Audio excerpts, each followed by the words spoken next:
From the ECSI Sports Studios and the #1 sports investors in America,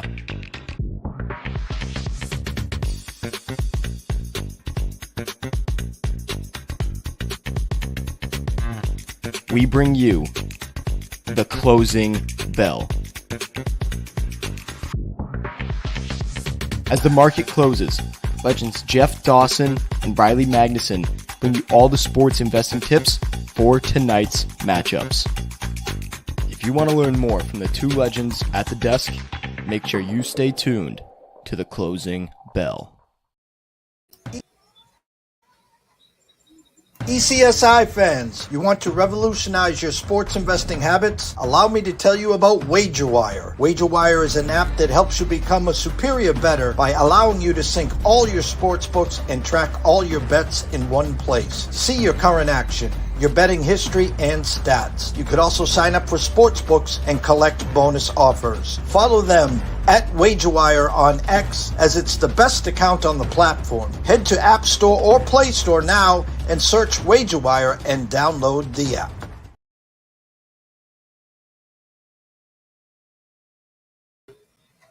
Good afternoon, sports fans from all around the globe. I am the co-host, Jeff Dawson, East Coast Sports Investors, and this is the closing bell for Monday, April 15th, 2024, Tax Day, Marathon Monday. Happy birthday to my sister, Kim, who is having dinner right now with the fam, and shout out to April as we are here live as they are enjoying a great dinner that I will not be a part of, but this is what we signed up for. Shout outs, Scotty's World, and we just live in it, I guess. I saw a lot of people bitching on social media about how boring the Masters was, and it was kind of comical. I think a lot of those people spewing venom were Live fans, and there was no John Rahm near the leaderboard, no Brooks Koepka. Bryson was a part of the leaderboard for most of the tournament, hanging around. Of course, cost us a first-round leader on Thursday with Scotty plus 1,200. But the fact of the matter is that there was a four-way tie at -6, and I think at around hole 8. You had Scotty Scheffler, you had Mr. Oberg, who was trying to become the first person since Fuzzy Zella, first majors, first Masters to win a title. This kid is going to be special, guys. Look out for him. Colin Morikawa, two-time major champ, and Max Homer. And the ECSI VIP is sitting there with a 2-unit play we released on Tuesday on Scotty. So we had him a total of plus 950, which we did cash. Congrats there.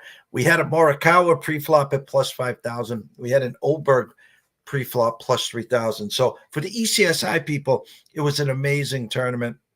I'm going to talk to Riley about the 3 bad shots, 2 by Colin, and I'll wait to talk to him about that. First and foremost, a shout out to our proud new partnership and sponsor, someone we're going to be with for a long time, WagerWire.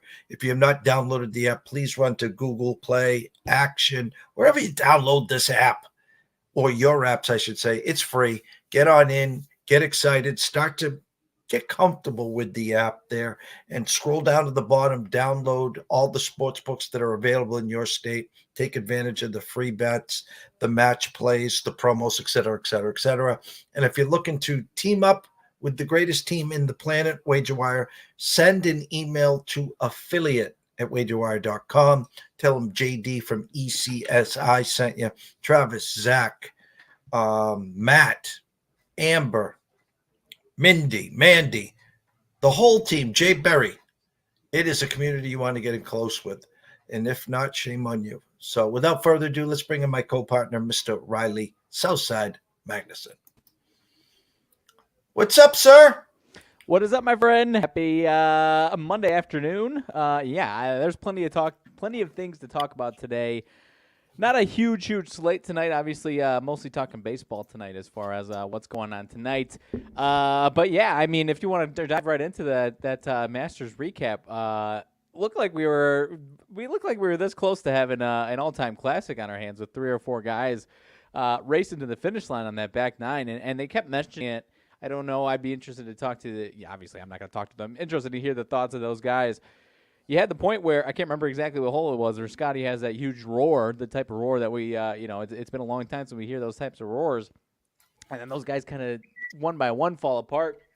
Max and Oberg each had a shot that looked like they were going to be the one that could challenge Scotty that back nine yesterday. And then after that, each of those shots, again, I'm drawing a blank on which hole each of those guys had. I think everyone who watched it yesterday knows what I'm talking about. Where it looked like you kind of said, okay, here's this guy's come, and then they fall right apart. So, I mean, you go down the list. I mean, as far as Morikawa, obviously he looked like he was going to challenge there early and then kind of fell apart. One thing that he's never really been questioned as far as these last couple of years and getting it done in the big moment, because he's obviously got some good wins under his belt. I can't remember who mentioned on the broadcast. He's a guy who, the big surge that he had where it looked like he was going to be a consistent top 5 player in the world was during a lot of COVID events, and there's no fans in these places. And since then, he kind of hasn't quite been himself, at least on a week-to-week basis, or at least not that breakout star that we saw during that time. And then Max, obviously, home of the question remains, whether or not he can get it done at the big stage, and that obviously this is going to continue to fuel that a little bit, at least on a Sunday, because obviously this kind of proved that he can be in the hunt, but. And then Ludwig Oberg himself, I think most people, the consensus is this is just the tip of the iceberg for him, and he's going to be around here for the next decade or so because, he obviously, couldn't string together those real clutch shots down the stretch there. But, in his first Masters, this is about as good as you can hope for. Obviously, you said it's been a long time since anyone's done what he had a chance to do, and obviously Scotty's a machine there. So. Going forward, I'm sure somebody else will challenge Scotty, and I don't know what the next master or major on the PGA Championship next month. I'm sure somebody else will challenge Scotty, but as you have been saying for the last couple of years, it's Scotty's world right now, and everybody's living in it. And perfectly broke down. And what I found epic here is there's a 4-way tie. So Thursday and Friday it was the weather. Friday especially, you remember Tiger on 18 with his two hands here trying to putt as the sand's just coming up from the bunker there on 18. Saturday, moving day, as we get jostled and ready. The funny thing is the cut was +5, and then next thing you know, Wyndham Clark held the 5 and 6 in his own hands. If he birdies one of the last 2 holes, it stays at 5, and he goes out and bogey 17. So all those people that limped home at +6, even not defending 2 years ago, champ Matsuyama bogeys, ends up +6. But my point here is Saturday, Bryson wouldn't go away. I said this in the write-up, as you saw on Saturday, on Sunday, and again this morning. I said if Homer made 15% of those birdie putts, every putt was for birdie, it seemed, and the guy just couldn't make a putt, just hanging around, wouldn't go away, hanging around. And that's the one guy I didn't have. And I'm like, oh my God, here I at one point had 1, 2, 3, then I had 1, 2, 4. I'm like, I'm going to get homerized here. But my point is here is I think it was the 8th hole, 4 guys -6. Carlin doubles 9, doubles 11. After the round, the commentator goes, Carlin, what happened out there? And he looked him straight in the eye. He goes, you know what? I got greedy. He goes, I have not been playing good. He did not come into the Masters in form, but he had a great run. He was right there, and he tried to capitalize on it. So he doubles 9, doubles 11, comes right out, says, I just got too greedy. And as we know, the Masters, you can't get greedy. There are scoring holes, and there are holes, excuse me, that you take your par with pride and you move on. Then comes Oberg. And again, not since Fuzzy Zella has a first-timer came to the Masters and won. It usually takes 3, 4, sometimes 5 or 6 to get this done. He wasn't just a first-time Masters. This was his first major.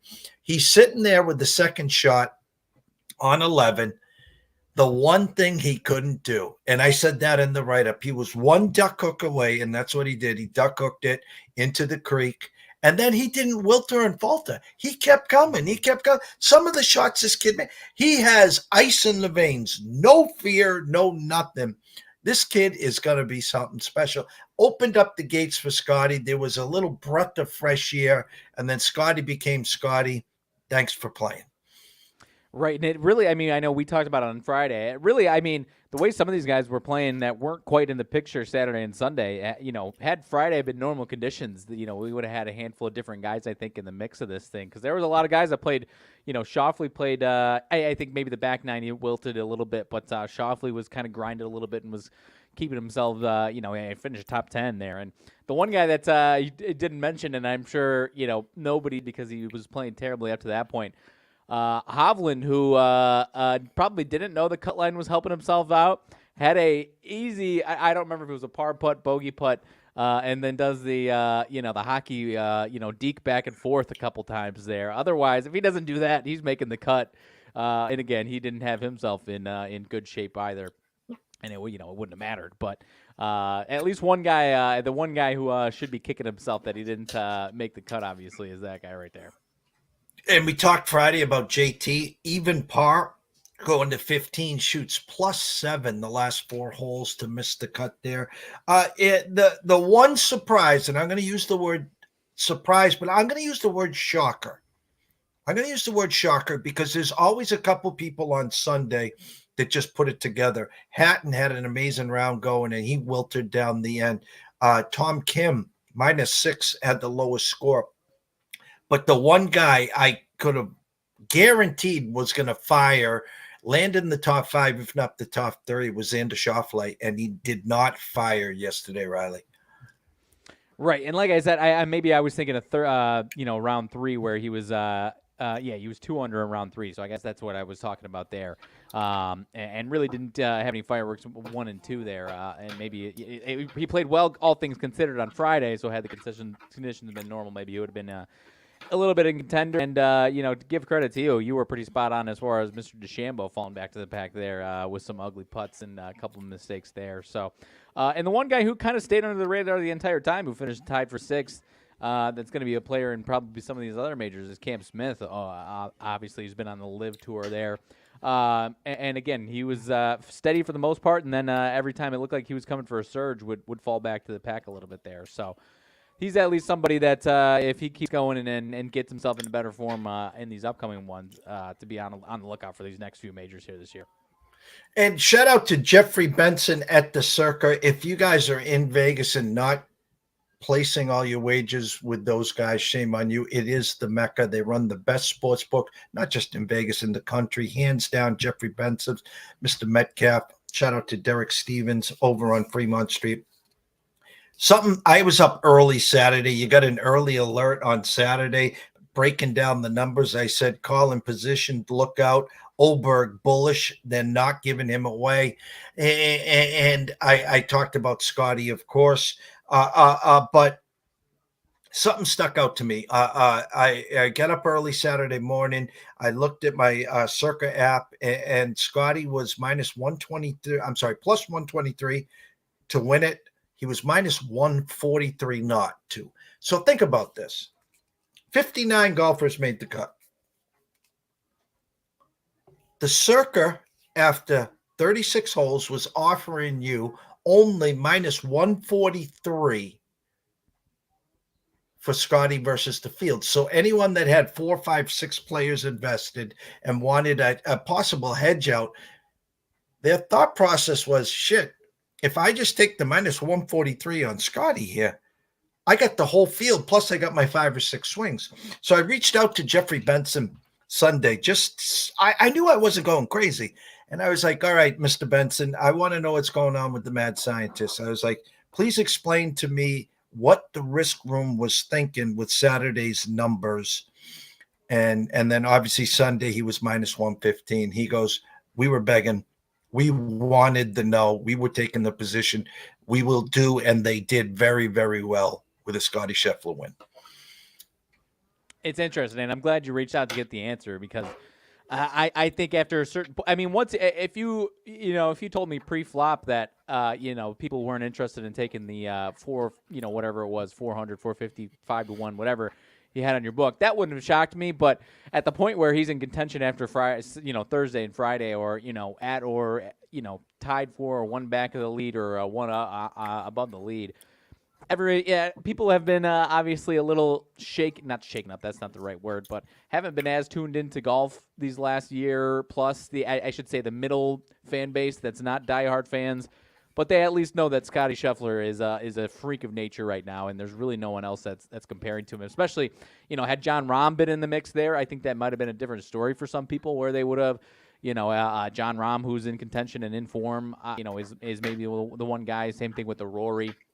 And obviously, action becomes different if Tiger would have been in the mix. But there's really no one else that, is popular enough right now or in form enough right now that the public knows about that would have changed that. So that's interesting that you got the answer on that, though. I'm glad you did.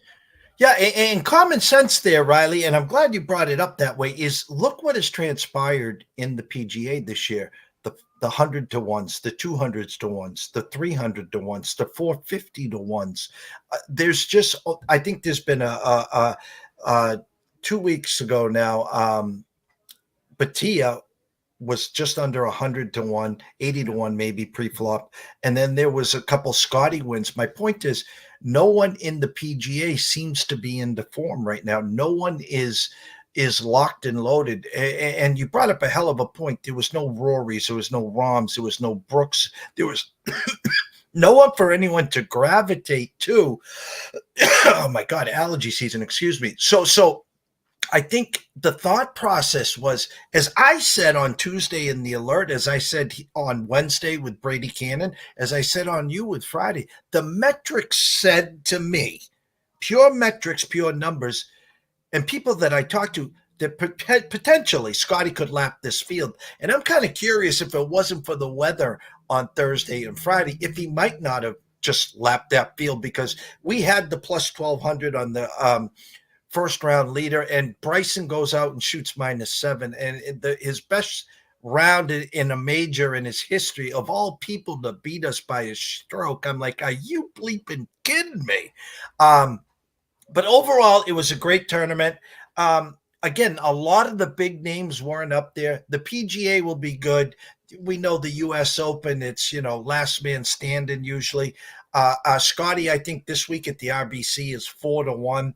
I'd probably bet 4 to 1 that he shouldn't show up because his wife's due. And and when it comes to golf, a week before the major and a week after a major, I just tread so lightly, because the guys, it's almost like I use it this way, Riley, as a horse getting ready for a stakes race or the Kentucky Derby, is you get so lathered up, you get yourself so focused that your next race is almost like a letdown, or in this case, your next tournament is a letdown.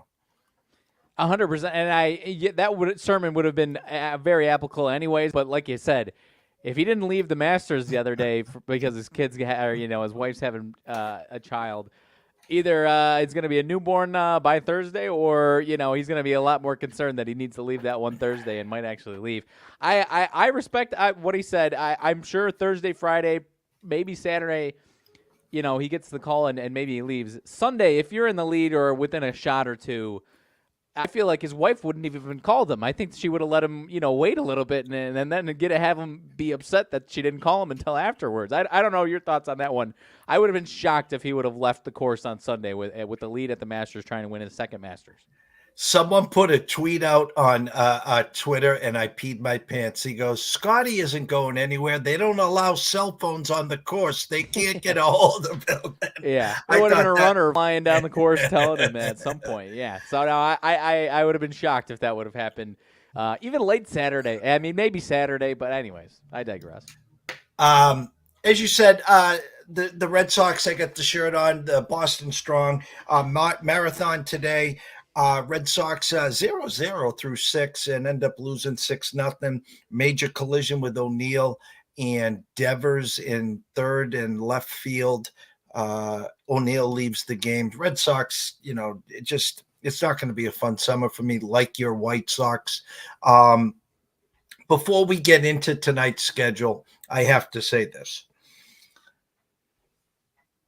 Dana White, UFC 300. Now, I watched the prelims, and I'll be honest with you guys. I didn't buy the fight, but I have a very easy technique where I just go on to TikTok and someone's got the fight, so I watch the fights, right? So I'm watching and I'm watching and I'm watching, and I got to Max's fight against Gagey, and he had opened at 200, closed at 155. Just a war. And the hardest part for me for watching UFC, Riley, is when their legs start to blow up. When someone is just chopping at the leg, I don't have that stomach, and the camera always shows the leg. And then when the guy goes to movie cam, I have a hard time watching that. And the long story short is, fifth round, they're going toe to toe, and like the last 30 seconds, it's just like, let's bring it on. The knockout by Holiday and the $600,000 bonus. Dana White the next day had a presser.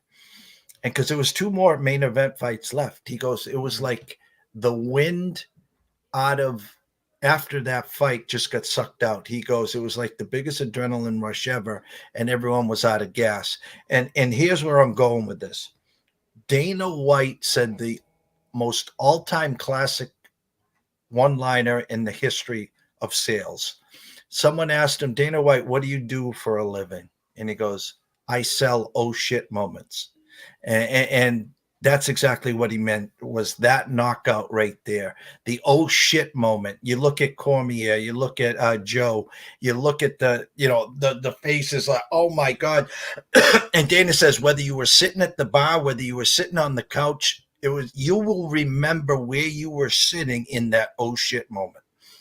100%. And that one was I mean, had that not happened, the win wouldn't have been taken out like that. But that one was the highest billed fight of the entire card. I know the other 2 are literal title fights as opposed to the BMF belt. But that one, I mean, 2 fan favorites that people love to watch fight.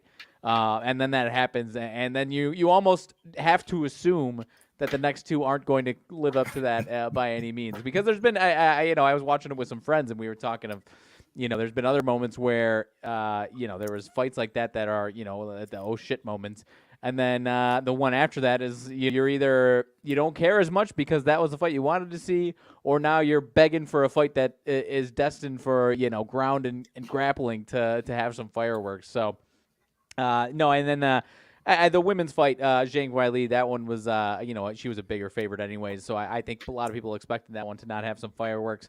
But aside from that, there were some really great fights. The one that I was the Oliveira fight split decision. I was assuming Oliveira would be a little closer with odds wise than that one, and he just didn't quite have it. His opponent was really controlled that really well, and a couple of times where Oliveira, you can tell when someone doesn't have that type of grappling, you saw the spot where it looked like Oliveira was gonna take a submission out of the jaws of defeat, and his opponent was sound and ready for that type of fight. So I'm excited. It was an awesome for most of it up until that was the climax. The should have been the finale of that knockout, but no, the entire card was awesome. It was good situation, or good night of fights. And I think this next pay-per-view is probably a little bit of a break from some high build, and I don't think that's going to be their most profitable pay-per-view, I will say, after this one and with what they've got on it. But after that, they've got some big fights, 302 and 303 that are coming up here in the UFC. So the summer should be very, very good in UFC here. And I don't claim to be a UFC junkie. I do not claim to be an expert. I try to bring people on to speak the knowledge. I am trying to get more informed. At Super Bowl at the Radio Row, we interviewed Megan, and oh my God, what a sweetheart. What a fire of joy, and almost drove me to the point where I want to get involved in UFC, maybe looking to get in credentials, maybe start to learn more, get more involved, because it's not going anywhere. And Dana's done such an amazing job in marketing and selling it. Boxing is dead. We know that. They're on almost every Saturday or every other week at worst. I wanted to go back to one fight here. The next coming woman's star, Harrison, I think her last name is, fought Holly Holm. Early Holly made the mistake. I don't know why she wanted to go onto the ground with her and just got pummeled the last 3 minutes of the first round. And then thanks for playing. Very respectful Harrison, thanking Holm for what she has done for the game. I mean, I think she was 4.5 to 1, almost 5 to 1. Anyone, just an average UFC fighter, I know a lot of people flock to Holly Holm at plus 350 because that's what we would do. I mean, it's Holly Holm here. But it was kind of funny. Right after, there was Amanda Nunez on Twitter, replaying this and then listening. Any shot Amanda comes out of retirement? And if she did, is it too late? Do you think that she could match the strength of that girl? You know what? And I'm glad you asked me the question because I do love the UFC. I am certainly not an expert, and I don't know if junkie is the right word. I do love watching it, and I try to watch as much as I can because she looked great, Harrison, there. So I don't know the exact answer for you because I'm not as I can't call myself a diehard, and I'm not in tune with the the reportings and stuff like that. It would not surprise me if she does come back because I think one of the bigger things, obviously, she's she's got priorities. She put priorities on herself as being a mother, obviously. But she, for a long time, until obviously she lost, which was pretty shocking for a lot of people. One of the biggest upsets, if not the biggest upset of all time, where she didn't really have a true challenge. So if she felt like she had something to prove, it would not surprise me at all. I think that would be awesome. I don't know what's next for it's Kayla Harrison. I don't know what's next for her necessarily, but that's one person obviously that is going to get marketed and probably put on some pay-per-views or maybe a headlining one of these fight nights, whatever it is. Where the next year or so, we're probably going to see her a couple more times having some bigger fights here. But I would love to see it because, like I said, Amanda Nunes, majority of her career, especially when she was winning belts, was minus 800, minus 1,000 favorite. So if she had a true, and I hate to say that if she had a true challenge because she obviously lost the one fight, but if she had a true challenge where she's 100% in rhythm and in form, that would be certainly fantastic for the sport and women's side of the sport especially. And lastly, something, and we're partners with WagerWire, who is partners with BetR. So I'm not here to discredit Jake Paul. I love what he's done. I love the marketing aspect. I just, the fights, I don't watch them, to be honest with you. I might see some replays or whatever. The Jake Paul versus Mike Tyson, please stop. Okay. And I feel the same way about Conor McGregor now coming out, and he's fighting whoever, and they've already opened a line of Conor McGregor minus 120. Again, the average UFC guy is going to say, I can get Conor McGregor minus 120. He'll probably be minus 180 by the time it fights. But my point is, I've seen enough. I saw him in diapers. I respected him. I knew the guy was going to be a star, another marketing genius. But with all the fame and glory becomes pitfalls, and I'm not even going to talk on the air live here on some of his pitfalls, whether it's been mentally, physically, or some of the other demons that have got to him. It's kind of sad, but it happens to all of them. We're talking about McGregor, you're saying there? Yeah. Yeah. No, and he's in line 303 headlining against Michael Chandler. I would love to see Conor McGregor on a roll again and in form and competing for the top of his division because I love that division. I've been a little bit of a not a non-believer these last few. He hasn't won in 4 years, and it was against Donald Cerrone, who God love him, was a fan favorite. Was pretty quick to be out of the league or on a 5-fight losing streak after that himself. And whereas Michael Chandler there.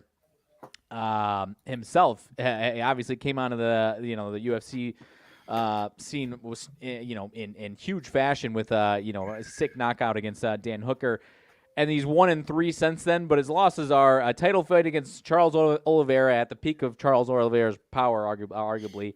A decision Justin Gaethje, who we know is an absolute, despite losing the other night, is a freak, and a submission by Dustin Poirier, who's also a complete stud there. So sometimes when you have those fighters who are coming off of losses and you look and it's like, okay, these are some of the baddest MFers in the entire planet that he's lost to. Michael Chandler is also that bad, a bad man. And of course, Conor McGregor is also, I'm not to discredit him. He's obviously lost a couple to Dustin Poirier himself there. But if I'll tell you what, the last couple of Poirier fights, there's a lot of people, McGregor himself just has a massive fan base where people are going to swear by him no matter what. If you've got I said it last time because it was deja vu, and I loaded up against him last time out. You'll have the McGregor diehards who see him, and he's got a different look in his eyes this time. He's different this time. His camp, he's taking it seriously. Everything's different leading up, and then it wasn't different these last couple of times. So if I start to hear that again coming into this one's, again, like I said, end of June. So we got a couple months for this one here. But if I start to hear that again from some of the people who, outside of the Conor McGregor world, I trust as UFC faithful. But if that's what I'm hearing again, I'll probably be on the other side, and I'll probably be likely on the other side too anyways on that fight. Great recap. We're already 30 minutes in. Again, I'll let you take the baseball board. If there's any other thoughts that you have moving forward, I know tomorrow we start the play-in games. There's 4 games coming up here. The only tickets that I have the only ones I decided to dive into, we had the Dallas Mavericks to win the West at 13-1. We caught them at the right time. The only downside is, of course, is that they're going to square up against the Clippers. So which Clippers team shows up there? But you got LeBron. The playing games are funny.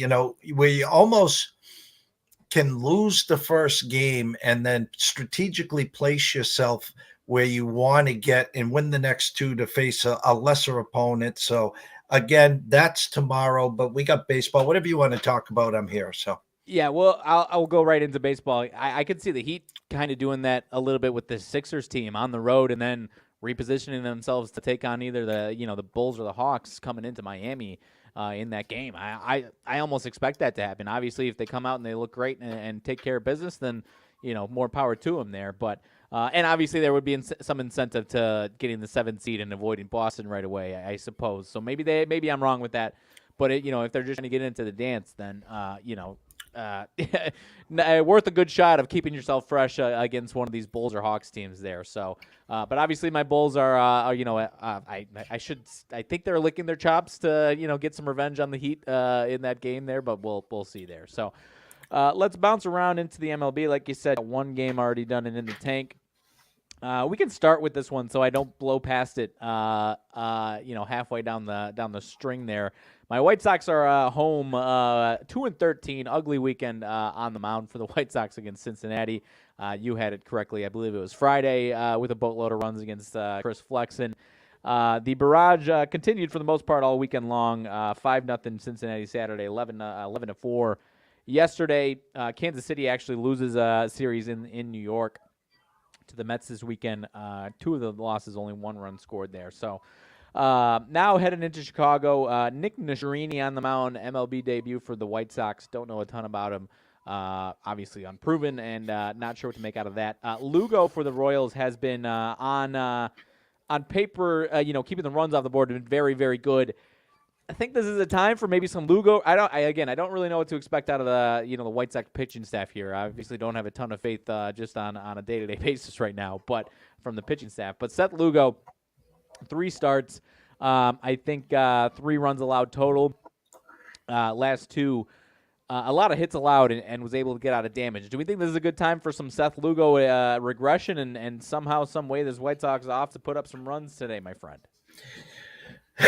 Looking at team totals, if you like Kansas City, you don't want to pay the tax. If you want to get cute and try a first 5 minus the hook, fine. If you want to play the full 9 minus the 1.5, that's fine. There are, the team total 4.5 over. So Kansas City scoring runs. So I can see a lot of people jumping on them over 4.5 minus the 110. I think the sneakiest play in the whole game is your White Sox team total over 3.5 plus 120. Now I did this earlier last week on the A's and they won 1-0 and I had their team total. So I could have grabbed them plus the 170 and I didn't.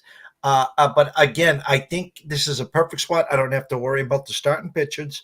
I don't have to worry about the Bridgies. I don't have to worry about the bullpen. And most likely they're going to get that 9th inning at bat because they'll probably be tied or trailing. So I like the White Sox plus 120 to get to 4 or better tonight.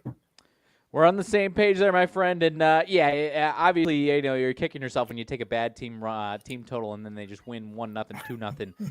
A lot of these, this White Sox, if you can make it through, 5 innings and they've got a lead, you better look out for this bullpen because it's a duck and cover with a lot of this pitching staff. So maybe they win today. I mean, they're 2-13. They got to win some games, but and I lean towards the Sox winning today, but it could be a 10 spot before you know it on the mound for the White Sox there. Am I to guess, due to all the injuries and the poor start, that I would have to assume at some point that Mr. Kopech will be available? Is that like your diamond in the rough that you can actually move for assets? Or I know we're real early, only 15 games in to be talking like that, but is there anyone else that you would be able to move at the deadline? As far as diamond in the rough, yeah, I mean, he's looked okay so far, 2.16 ERA. I would actually kind of expect that because if it's not going to work out in the starting rotation for him, I think they need to be able to get some assets. They've done I have a lot of negative things to say about their organization. They typically are pretty good about, figuring out the best time to flip a reliever or something like that for some prospects. So despite it being early and I don't see them turning things around, at least in a contention standpoint by any means, I would say that's pretty likely. And then beyond that, if that's their one piece, then they're obviously turning around and getting real aggressive. I mean, Eloy Jimenez, if he can stay healthy and put some numbers up there, I would love for him to be in the plans long term. But that would be another one there. And obviously, if we're getting real aggressive, obviously Luis Robert. But I personally hope he's there for the next decade. But as far as easy choices to make a flip, yeah, Kopech is probably the simple answer as far as that one's concerned. All right, that sounds good to me. All righty, let's see. Minnesota, Baltimore. We talked about Minnesota at the end of last week. They split with Detroit 4 games. Bats woke up a little bit compared to what they had been doing. Baltimore loses the series at home to Milwaukee there. Now you've got Baltimore at home -130. Irvin and Varland on the mound. Varland on the mound for the Twins here. Neither of these two guys have looked very good to this point so far. Either of these pitchers do either of these pitchers give you some confidence that they could bounce back in tonight's case in Baltimore? Varland, if I remember correctly, struggled his first 2 starts, had a decent start his third start. Irvin, I mean, I'm looking at team totals right now. They got Minnesota 4.5 juiced under -135, and Baltimore, you got to pay the tax 4.5 over -120. They're basically saying first 1 to 5 wins this game, an under over a 9. I'd look to get the plus money. So again, I would lean Minnesota to get to 5 today or better, and I'll take the plus 115. The Baltimore team, again, one of these. What do we usually use for them? They're pesky. They just don't stop. Even if they're trailing 4-5-0 after 5, they always seem to add some runs in the back, and they're relentless. I think it's a better word there. So the plus money on Minnesota to get to 5, -120 for Baltimore to get to 5 today is I'd rather lay that than for them to win the game. No, I can hear that for sure. Moving over to Miami. Possibly, the San Francisco Giants have not been good by any means yet. Short favorites here in Miami, 3-13 Miami. Is that an indictment that Miami's bats could be alive tonight? Or we've got Cabrera on the mound, I believe, making his season debut. Who are you feeling better about? Or maybe I'm crazy with thinking this is a stinker here, but if you're thinking this is a stinky number, is this Edward Cabrera showing up and being the guy that this Marlins rotation needs, or are we talking about Miami's offense tonight? I think the number's really predicated on Cabrera. Again, if San Francisco gets to Cabrera early, they'll fly over their 4.5 number. You can get San Fran to get to 5 or better tonight at plus 115, which again, if you can get to the bullpen early in Miami, you're going to score a lot of runs there. Yeah. But that number is predicated on Cabrera. The only problem is if you like Miami today, take them in the first 5. Take them in the first 5. You don't have to worry about the back end. You don't have to worry about the closers. It does smell good eyes on you. I'm just a little leery on the first time start and how far he can go. Yeah, I mean, he's one. There's so many young guys in this rotation that I want to believe in, and a couple of them are hurt right now. But he's one of them. But yeah, just the full game plus 100 at least here on DraftKings. First 5 minus 110 money line for the Marlins there. So not getting the plus money, but to avoid that bullpen, and if you believe in Cabrera here, then that's obviously one to consider for sure there. No, I agree. I want to say every time I'm on Miami, first and second, no outs, bases loaded, one out. They just can't get that hit that you need. Go against them, and they're the Josh Beckett of Miami's, and they're putting up 8 or 9, and they're winning 9-1. Again, any Miami backers, take a look at them in the first 5. Anyone that likes San Fran, take them to get to 5 or better tonight, plus the 115. Yep, I like it. Alrighty, decent game in Detroit, at least so far the way they're playing. Texas and Detroit. Lorenzen, I believe, making his first start of the season for the Rangers. Former Tiger Lorenzen there, up against Reese Olson for the Tigers there. Lorenzen, before getting traded to Philly, was in Detroit for a short time last year. Like I said, first start of the season right now. Reese Olson. Nothing special. Good first start actually against the Mets. Pretty roughed up last time out against the Pirates. The Tigers are 9-6 Tigers, 8-8 Rangers. Tigers are favored in this one right now at home, minus 120. Respecting that number for the Tigers here in this one, or is it just a record? 8-8, 9-6, fair number as far as that one goes. A little fishy to me. Again, here's your World Series champs. Here's a team that's getting 9 innings of full swings, 27 guaranteed outs. A batting lineup that is long and strong. I respect Detroit. I respect Olsen. I respect their back end with some lively arms of Foley, Lang, and so forth. Team totals, Texas, 4.5 under, minus 140. Again, I would take the plus 120 on Texas to get to 5 or better. And then if you like Detroit, they're giving you the same option, 4.5 under, minus 135, plus 115 for them to get to 5 or better. Under, over 8.5. Very simply, first 1 to 5 wins this game, Riley. I like it. No, I think this could be a good one here, good series. So interested to watch that one. Interested to see how things shake out for the Tigers in the next few weeks.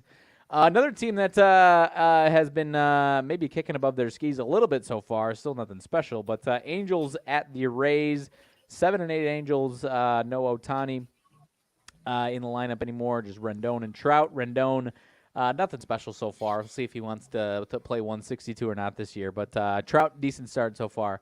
One of our guys that you and I have been interested in the past has not been great so far this year. Patrick Sandoval for the Angels.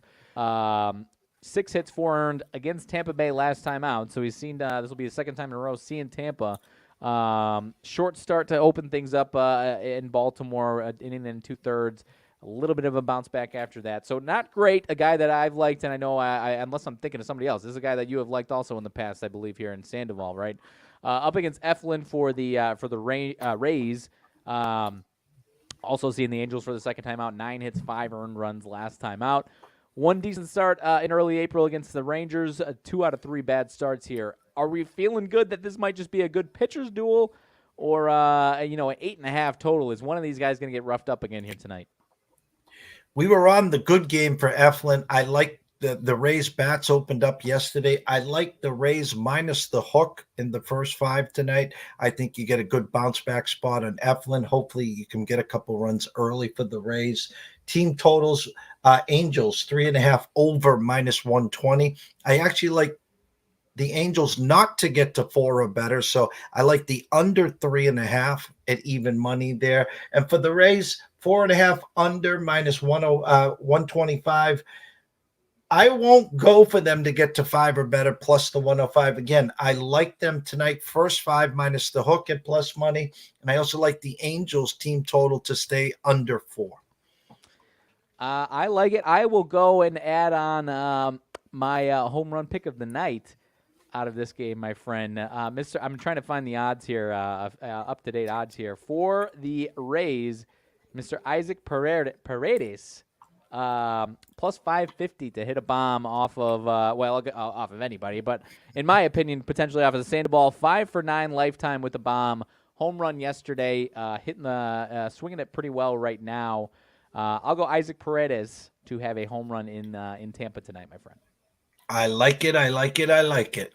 All righty. All right, moving on down the line.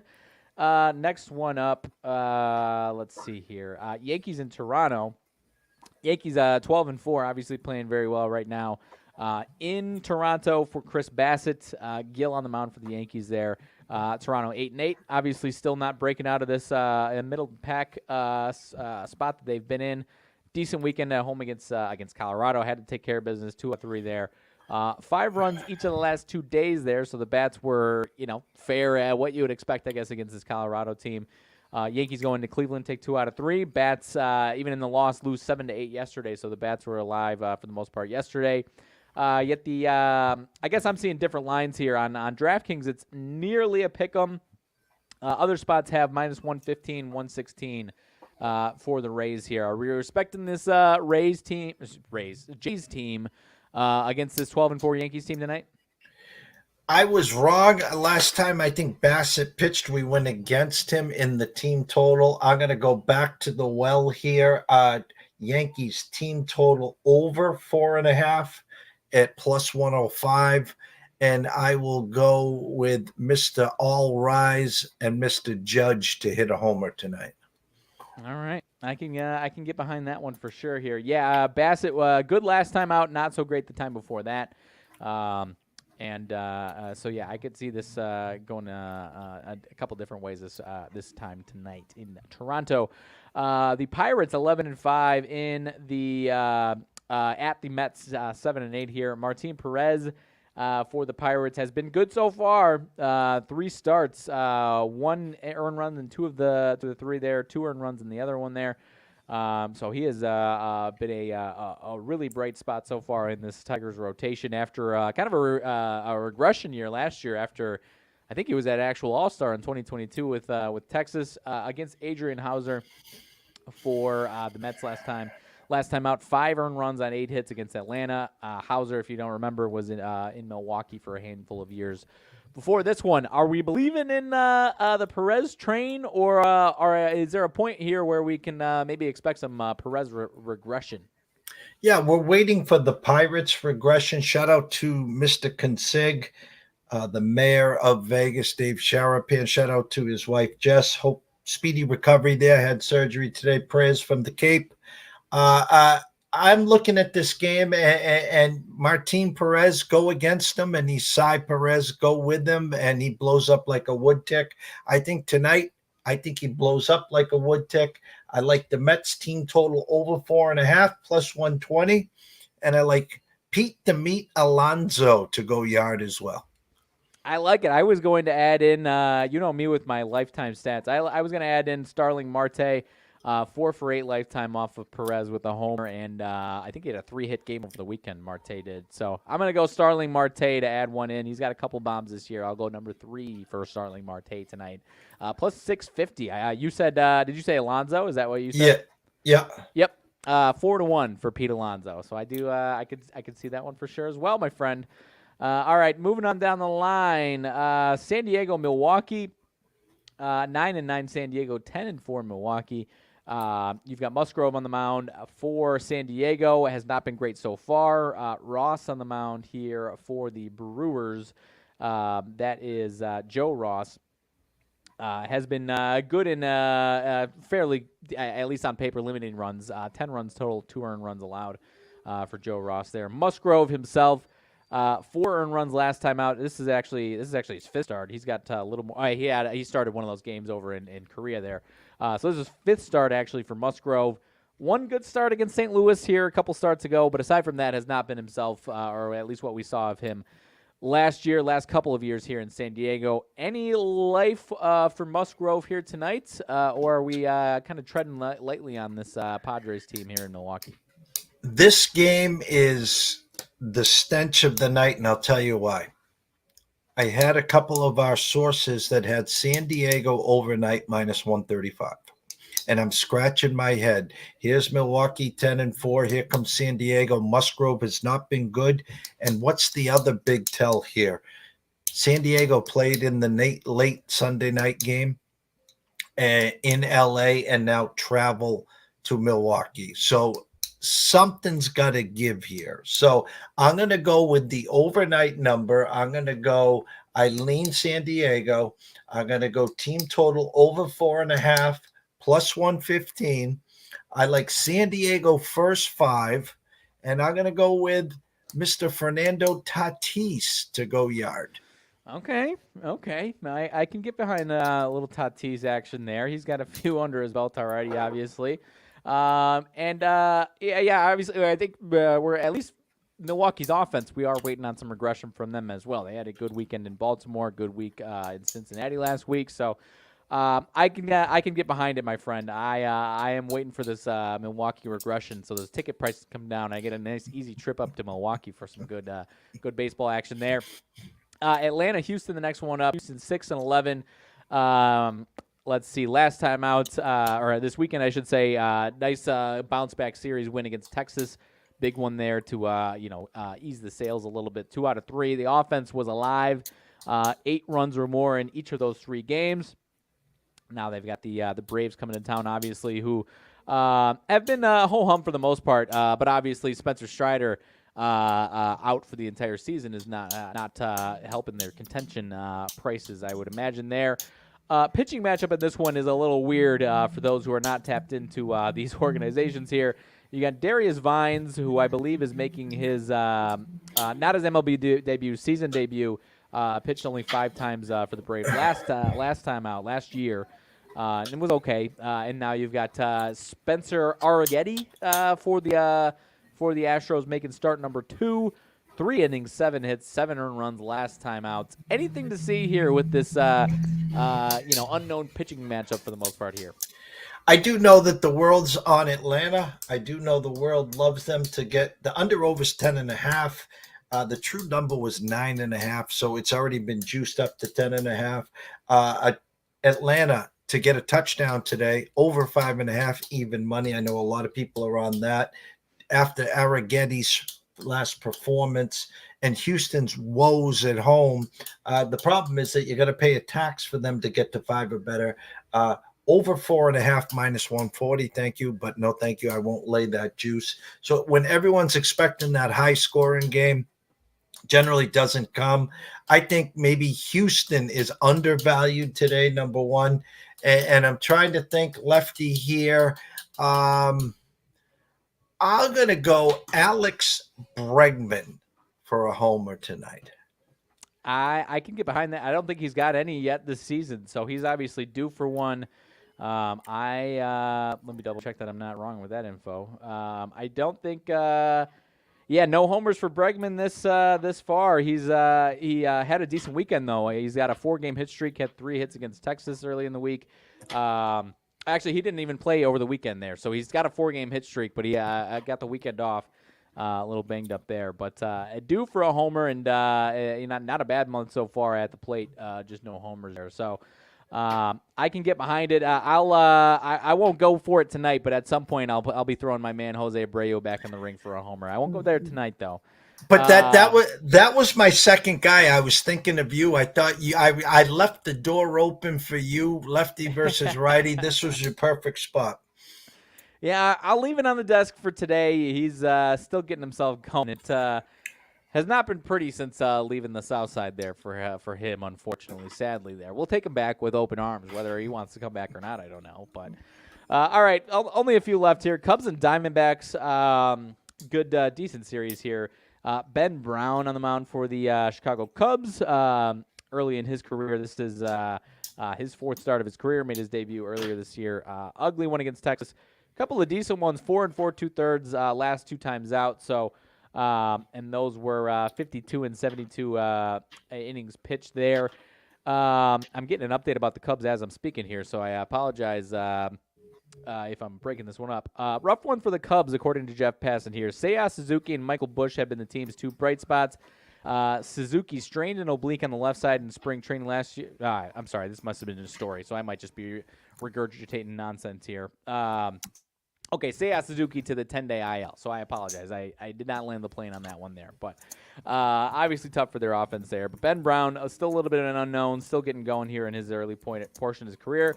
Up against Merrill Kelly, who obviously is not in the early portions of his career, has looked mostly in form here, has looked very solid through 3 starts. 2 of those starts against Colorado, so obviously looking for another good offense to handle here tonight.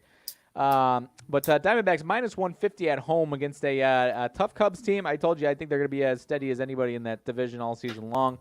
Are we respecting that number from Merrill Kelly, or would we like to see it a little bit bigger here? It is a decent Cubs team, though, however, coming into Arizona. Shout out to Mr. Saylor. Happy Monday, Russell. He said a beautiful quote here. In baseball and in betting, you're either hot or you're due, and you are spot on, Mr. Saylor, spot on.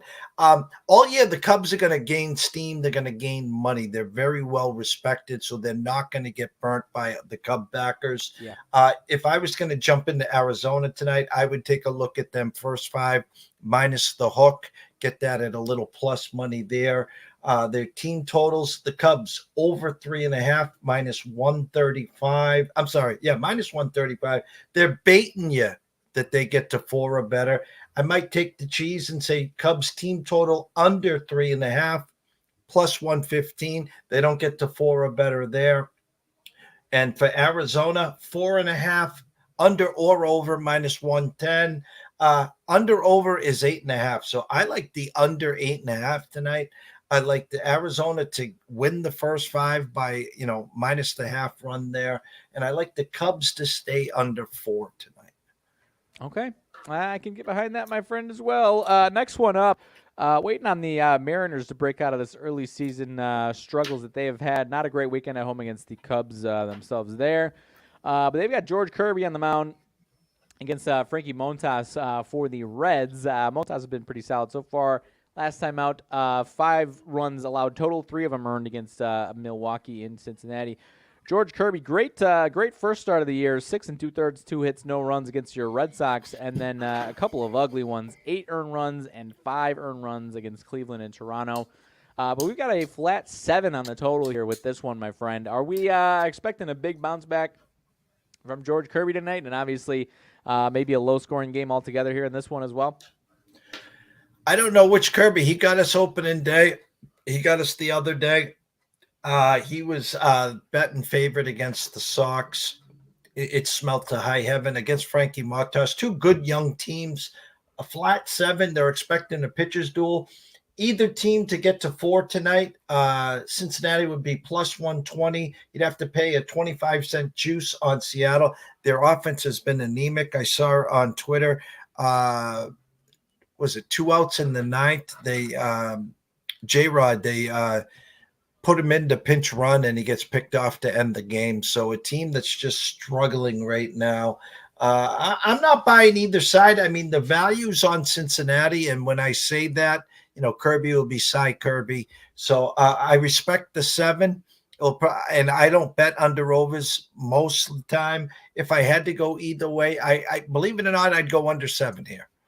I think I'm with you. I mean, you could have the Cincinnati traveling from Chicago, got fat and happy off that White Sox pitching staff this weekend, 11-5 and 11 runs scored. Might be coming back down to earth a little bit. But obviously if Kirby is, still leaking holes, then they're going to put up another 10 spot today. So I will agree with you and lean towards the under, but we shall see with Mr. Kirby there. All right, big number in the Dodgers game. I don't know if you have any interest in that one. St. Louis and Oakland is one of the other ones we didn't mention yet. St. Louis minus 174 with Sonny Gray on the mound against Ross Stripling and the A's. Would you like this one to be is this fair? I mean, you got a 7-9 Cardinals team who hasn't been totally impressive yet. So is this a fair number here, or would you like to see this one a little higher if you're respecting Sonny Gray and the Cardinals here in Oakland, who have kind of overachieved to our expectations thus far? Couple numbers stick out to me. If you're betting St. Louis today, you can get them plus 105 to get to 5 or better. Here's a number that's really sticking out to me because I think most people would flock to this. Oakland team total under 3.5, but it's minus 155. Most people would say they're not going to get to 4 or better because an under over a 7.5. I'll just say buyer beware here. I'm going to stay away from this game, but something smells in that game. I think you'll have a lot of St. Louis players playing them minus the hook in the first 5. They see an advantage, Gray versus Stripling. Don't forget Stripling, former Dodger at some point. St. Louis has seen him a lot, so just be careful on that one. And going over to the Dodgers, they lose the series to the Padres, played the late night game. In comes Washington, who I still think will have the most losses in baseball, which you can get them right now, plus 600 on DraftKings as we speak. Parker, I don't know much about him. In comes Glasnow, who's been absolutely brilliant. If you want a piece of the Dodgers tonight, it's not going to be fun. An under over 8.5. Take them to get a touchdown to 6 or better tonight. Extra point is a bonus, obviously. You can get that at even money. So Dodger team total over 5.5 plus $100. I like it, my friend. Maybe a couple fireworks in that one for sure. I don't think we might have skipped over. Did we skip over any? I think we took care of just about anything. Everything. Phillies and Rockies was the only one that I missed there. Aaron Nola on the mound, another big number there. Quantrill on the mound, former Cleveland Guardian there for the Rockies. Not been very successful. Aaron Nola hasn't quite been ace-like form by any means. Actually, last 2 has been solid. First one out, I should say, was ugly.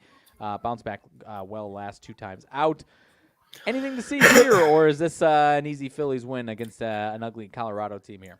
Well, one of our sources had the Phillies team total 5.5 under minus 135, and the source that we use the most has now moved it to 4.5 over minus 145. Usually, when that happens, it's a red flag for us, so we'll stay away there. Under over 8.5. If you needed some Phillies action, I think the first 5 looks appetizing. But here's another number that kind of smells to me: Colorado team total under 3.5 minus 135. Everyone's going to flock to that and say they're not going to get to 4 against Nola. Don't be surprised. Colorado team total over 3.5. Get that at plus 115. Good stuff, my friend. Good stuff. That is about it for the MLB slate. Anything at all to mention as far as hockey before we get out of here? Yeah, grab your pens and pencils. We'll just go over the team totals quickly here. If you want some pizza and beer money, the Bruins tonight to get to 4 at Washington. You can get that at plus 125. Here's the cherry on top tonight. Islanders to get to 4 or better, plus 135 at New Jersey. Tampa to get to 4 or better against Buffalo. Tampa is scuffling right now. You can get that at even money. The Kings at home against the Wild at 937. You can get the Kings to get to 4 or better at plus 120. And if you're looking for some comical relief, the Oilers are at home against San Jose. The San Jose team total over 1.5 is minus 160. So San Jose to get shut out or to only score 1 goal, you can get it plus 140. And Edmonton to get to 5 or better, you can get at plus 125, Riley. I like it, my friend. Wearing down the only a few more days of the NHL season, so I'm ready for some playoff action and some, in my neck of the woods, some draft action or draft lottery action in my neck of the woods here for a second straight year. So. And then we'll see what we got going on next year in Chicago in hockey. So I am geared up and ready for that. Geared up, closing thoughts for myself here, geared up and ready for some NBA action as we get along through these playing games these next few days. Interested to see how things shake out. I mean, the playoffs are pretty deep here. Obviously in the East, you expect Boston, but obviously there's going to be a couple of teams maybe giving them a run for their money, maybe not. We'll see. But I'm curious to see how these first few days shake out, and then maybe be able to tackle some future action after that. Because, like you mentioned, you got a great ticket on the Mavs, and I'm curious to see how some of these teams look in that first round. I mean, there's some teams that have some obviously star power that could flounder and fall to the flat on their face in these first round series. The Suns, for example, a team like that. So. Clippers, if you're not on the Mavs, could fall flat on their face, or win the whole damn tournament as far as the Clippers and Kawhi are concerned. So I like your action with the Mavs. That is a good team to have some action on. We talked earlier in the season about the Thunder as far as a top seed dark horse, if you will, in the West there. The West is obviously pretty open, and then you've got, if Denver shows up ready to play, then, obviously they're the bullies on the block still. So the West is going to be really, really interesting, and a couple of these East series in the first round should be interesting. So I'd be shocked if anyone unseats Boston in the East, but, if Milwaukee or Philly puts it all together, then, they can give them a run for their money on the East side of things, my friend.